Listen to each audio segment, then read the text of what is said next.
In your health news, just last week, the FDA approved a pill that's being called the Female Viagra. The drug is called Addyi or flibanserin and is meant to help premenopausal women with a low sex drive.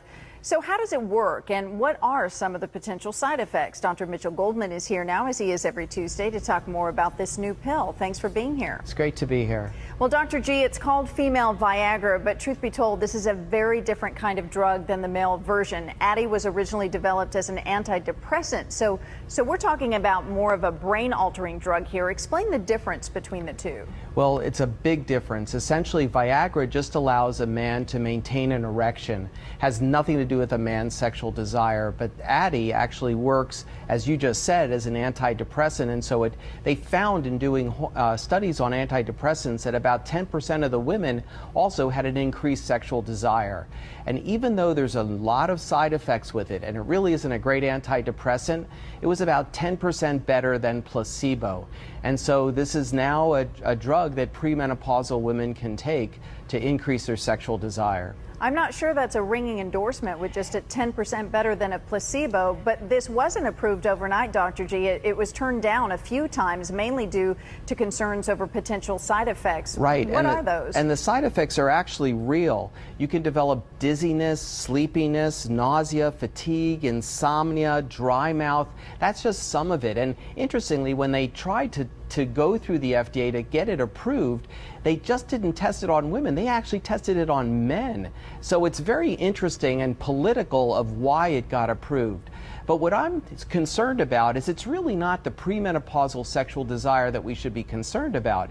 It's women that have had 1 or 2 pregnancies and they have a loosening of their vaginal area, because when you have a vaginal delivery, it stretches things out. And so the better way to treat it is to actually try to tighten those areas up, and there's a number of non-invasive treatments that can be performed, like ThermiVA with a radio frequency, that can actually tighten up the vaginal area, which also will at many times cure incontinence, urinary problems that women can have.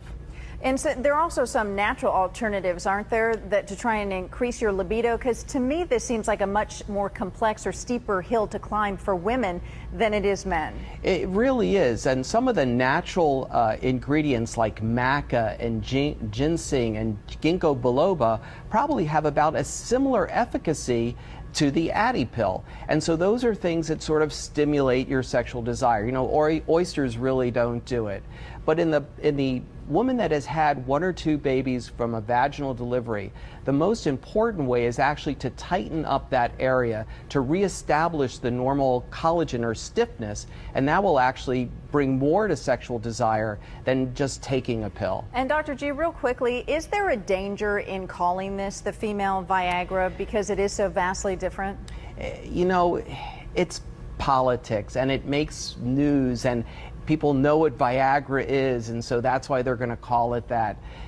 There's no danger in it. It's just that it's going to promise a little bit too much. And so again, it's not just exercising, Kegel exercising, or making sure you have C-sections. There's other things that you should definitely discuss with your physician in order to try to reestablish a more normal sexual desire as well as more normal sexual functions. All right, Dr. G, thank you for delving into this topic very much.